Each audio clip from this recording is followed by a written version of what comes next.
c'est celui-ci qui va nous intéresser ce matin. Il est écrit, examinez-vous vous-même. Alors non, il est écrit ici, examinez ce qui est agréable au Seigneur. Examinez ce qui est agréable au Seigneur. Donc nous devons nous examiner. Nous devons examiner ce qui est bon pour le Seigneur, ce qui est agréable. Si premièrement nous devons nous examiner nous-mêmes, ça c'est d'entrée, nous devons faire, parce que personne ne peut connaître le cœur de l'homme, si ce n'est l'esprit de l'homme qui habite en lui. Comme je vous ai dit d'entrée, c'est pour cela que je vous l'ai dit, moi je ne peux voir qu'une apparence. Le mari peut voir une apparence envers sa femme ou la femme envers son mari, même si on se connaît. Moi, il y a eu des fois où j'étais vraiment préoccupé, il y a des fois où je passais par des problèmes, et j'ai voulu, non pas alarmer ma femme, je me suis dit, à quoi bon, mettons, une fois j'étais mal, j'avais le cœur qui palpitait, j'étais pas bien, je ne lui ai pas dit à ma femme, parce que je sais comment elle est, elle se fait du souci, elle va paniquer. Et je n'ai pas voulu l'alarmer. Bon, après c'est passé. Mais il y a des fois où on peut cacher certaines choses. C'est ça. Mais nous devons nous examiner, même si devant les personnes, on a une apparence, mais c'est nous-mêmes. C'est nous qu'on doit s'examiner comment nous sommes devant le Seigneur. Et Dieu, dans sa grâce, dans sa miséricorde, il ne nous laisse pas tout seuls dans cet examen. Parce que Dieu sait qu'on pourrait se tromper nous-mêmes par des faux raisonnements. Dieu le sait qu'on pourrait se tromper par des faux raisonnements. Et comme Dieu le sait, qu'est-ce qu'il a fait? Il nous a laissé, nous a donné l'Esprit de Dieu. Amen. Pour nous aider à nous examiner. Amen. Parce qu'on pourrait se tromper. On pourrait, nous, certainement croire certaines choses, alors que ce ne serait pas vrai. La Bible dit que tout chemin paraît droit à l'homme, mais sa fin amène à la perdition. C'est-à-dire qu'à nos yeux, ça peut paraître droit, mais aux yeux de Dieu, c'est plus pareil. C'est-à-dire que l'Esprit de Dieu qui habite en nous, l'Esprit que nous avons reçu, c'est lui qui doit venir nous aider dans cet examen que nous devons faire. C'est pas moi qui le dis, c'est la Bible qui le dit. Amen. Dans Romains, prenez des notes si vous voulez, mais dans Romains 8, 26, il est écrit ici, de même, aussi l'Esprit, c'est-à-dire l'Esprit de Dieu, nous aide dans nos faiblesses. C'est l'Esprit de Dieu qui nous aide dans notre faiblesse. C'est-à-dire que l'Esprit de Dieu, c'est vrai qu'il est là. Jésus a dit, je vous enverrai le consolateur, l'Esprit de vérité, il nous conduira sur le chemin de la vérité. C'est normal, l'Esprit de Dieu nous conduit sur le chemin de la vérité. Mais quand l'Esprit de Dieu nous aide à examiner notre vie et à faire surgir nos faiblesses, c'est-à-dire ce qui ne va pas avec Dieu, alors c'est dans la vérité aussi. C'est-à-dire que nous... Le problème, ce n'est pas tellement d'être faible. Ce n'est pas ça le problème. Le problème, ce n'est pas tellement d'être faible ou d'avoir une faiblesse. Le problème, c'est de ne pas reconnaître notre faiblesse. Le problème, il est là. Parce que quelqu'un qui reconnaît, quand l'Esprit de Dieu arrive et qu'il nous montre une faiblesse, quelque chose qui ne va pas avec Dieu, qui n'est pas agréable à Dieu, quand l'Esprit de Dieu nous convainc de cela, parce que l'Esprit de Dieu nous convainc.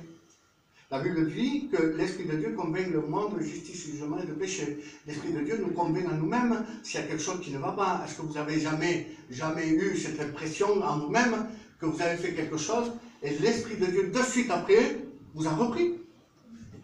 Donc, il nous a aidés par rapport à ce que nous avons fait de mal, une erreur, on a commis des erreurs, et l'Esprit de Dieu vient et nous corrige. C'est-à-dire qu'il nous aide dans cette faiblesse. Et il nous dit, ça ne va pas. Et là, ou on l'accepte ou on ne l'accepte pas. Mais le problème, il n'est pas dans notre faiblesse. Le problème, il est quand on n'accepte pas le conseil de l'Esprit de Dieu. C'est ça. Il y a quelque chose qui est grave, mais vraiment grave. C'est quand l'Esprit nous convainc, qui nous révèle une faiblesse en nous, quelque chose qui ne va pas, quelque chose qui n'est pas agréable à Dieu, et que nous, on rejette cette pensée qui vient de l'Esprit. Ça, c'est grave. J'ai mis quelque chose, j'ai marqué ici, important. C'est parce que c'est vraiment important. Parce qu'il y a des personnes qui sont convaincues qu'il y a quelque chose en eux que ça ne va pas avec Dieu. Elles sont pas devenues agréables à Dieu par rapport à quelque chose dans leur cœur, dans leur vie. Elles sont vraiment convaincues. Quelque chose qui n'est pas agréable à Dieu. Et au lieu de le reconnaître et de demander de l'aide au Seigneur, parce que quand on reconnaît une faiblesse, on doit se mettre devant Dieu et demander de l'aide. Alors, au lieu de le reconnaître et de demander de l'aide au Seigneur, ils ne le font pas. Pourquoi? On peut se poser la question, mais pourquoi? Puisque l'Esprit de Dieu vient, nous convainc quelque chose qui ne va pas avec Dieu, nous convainc d'une faiblesse qu'on a eue ou qu'on a, et là, on n'accepte pas. On ne veut pas faire. Pourquoi? Parce que ça nous fait plaisir. Il y a des choses que l'Esprit de Dieu nous révèle, et comme on a aimé ça, on aime ça, eh bien, au lieu, je vous le dis en vérité, au lieu de voir ça comme une faiblesse, on voit ça comme un plaisir. Et là, il y a quelque chose qui ne va pas. Dieu n'est pas d'accord. Alors, qu'est-ce qu'ils font? Je parle de certains cas, je vais employer les mots peut-être un peu durs, mais c'est comme ça. Alors, qu'est-ce qu'ils font?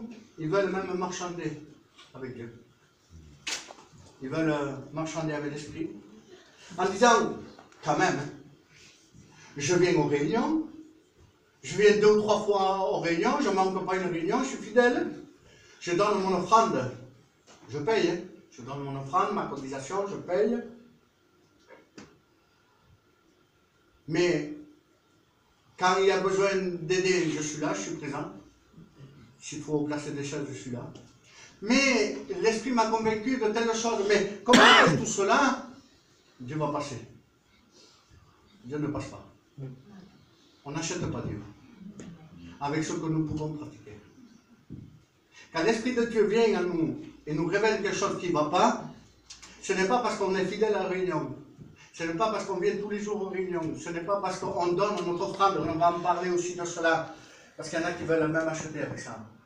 Mais ce n'est pas parce qu'on donne notre offrande ou notre cotisation. Ce n'est pas parce qu'on aide le pasteur ou le serviteur. On aide.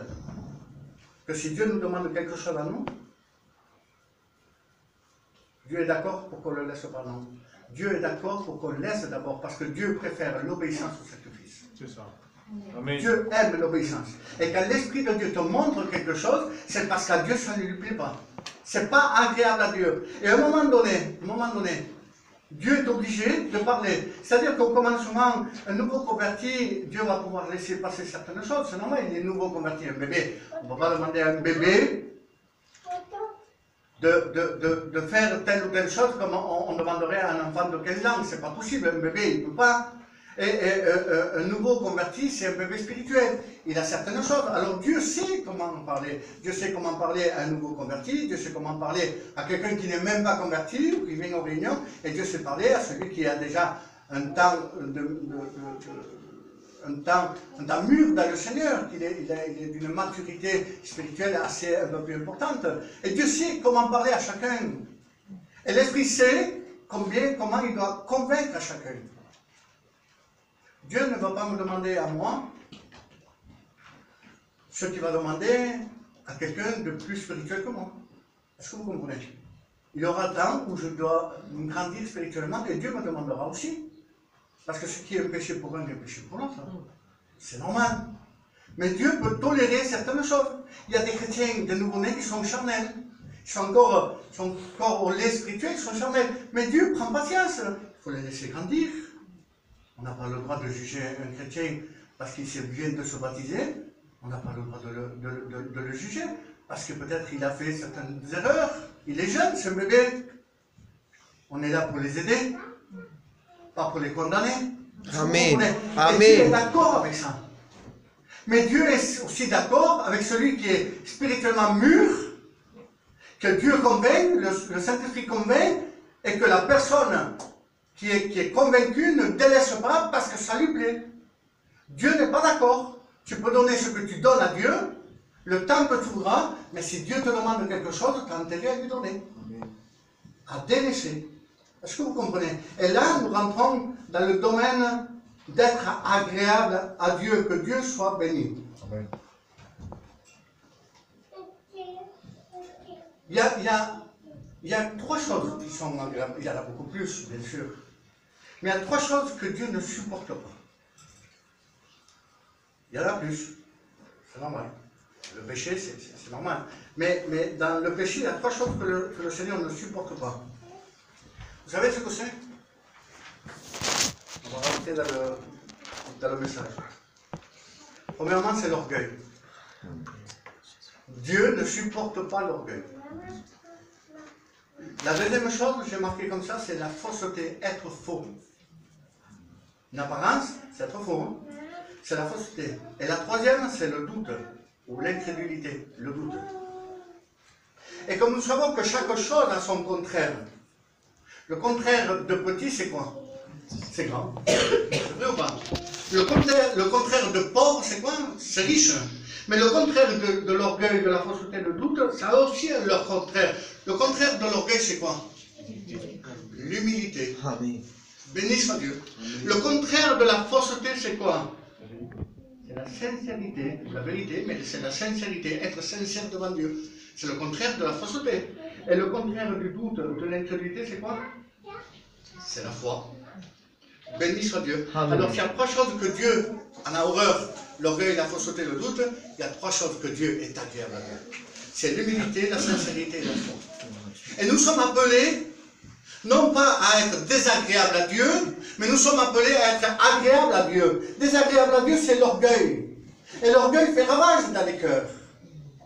Même au niveau... mais on se dit, oui, mais quand même, un chrétien, ou un serviteur de Dieu, un candidat, un pasteur, un missionnaire, un enseignant, oui, n'importe qui peut avoir de l'orgueil dans son cœur. L'orgueil peut rentrer n'importe quel moment. N'importe quel moment. Il suffit d'une parole. Une parole, hein. Tu as bien chanté. Seigneur, on va à la maison et ça passe. Ah, je suis un bon chanteur. Je ne dis pas pour moi, je ne suis pas chanté.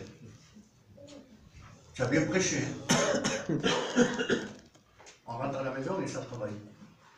Et le diable est là, en train de nous dire, oh, quand même. Parce que le diable, qu'est-ce qu'il fait, lui? Il ne va pas venir te dire, tu es fort quand tu es faible. C'est pas vrai. Quand tu es faible, il va vouloir t'enfoncer encore plus. Il va vouloir quoi?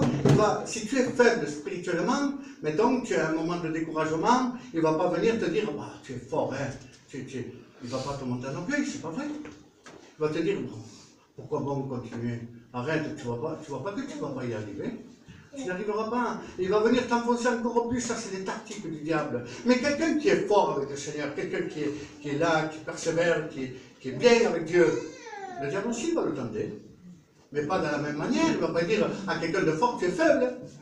Non, parce qu'il est fort, il va dire, mais qu'est-ce que tu dis, Satan? Regarde-moi, Satan. Je suis fort avec Dieu.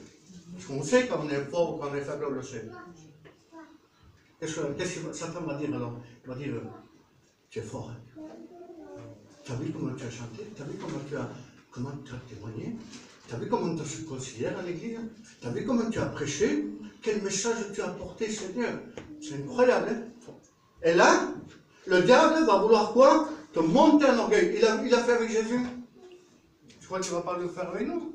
Si tu es fils de Dieu, il va dire, jette-toi, car il est écrit que Dieu enverra ses anges. Si tu es fils de Dieu, dis que ces pierres se transforment en pain. Vous vous rendez compte de comment il voulait l'élever? On voulait dire, tu es un enfant de Dieu. Tu as juste à prier, tu as juste à dire, et Dieu va faire. Puisque tu es un enfant de Dieu, il va te vouloir monter en orgueil. Et ça, c'est le tort que nous avons, nous les chrétiens, de nous laisser persuader. Parce que toute la gloire ne reviendra jamais à un homme, elle reviendra toujours à Jésus. Amen.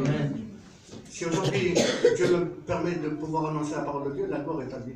Les messages que nous avons, nous les serviteurs de Dieu, je parle aux serviteurs de Dieu, aux futurs candidats ou aux candidats, les messages que nous avons sont inspirés par l'Esprit de Dieu. Amen. Ça ne vient pas de nous. Je le dis pour moi, hein, ça ne vient pas de moi. Ça vient de l'Esprit. Si l'Esprit ne me donnerait pas des messages ou de la parole ou de pouvoir méditer, il y a notre part, c'est normal. Nous sommes là devant la Bible, nous prions le Seigneur, nous sommes là, nous sommes en train de méditer. Moi, ça me l'a fait. Je ne passais pas dormi, je le dis à la gloire de notre Seigneur. Mais pour chercher la volonté de Dieu. Et de dire, Seigneur, donne-moi les paroles qu'il faut. Mais quand je sais que tout cela me vient de Dieu, à quoi bon me glorifier? La gloire revient à Jésus-Christ. Amen. La fausseté, Dieu n'aime pas ce qui est faux. Il n'aime pas. À quoi bon être faux? Ça va? C'est bien le Seigneur? Ça va. Hein? Là, à ce moment, alors que ça va pas. On ne lit plus.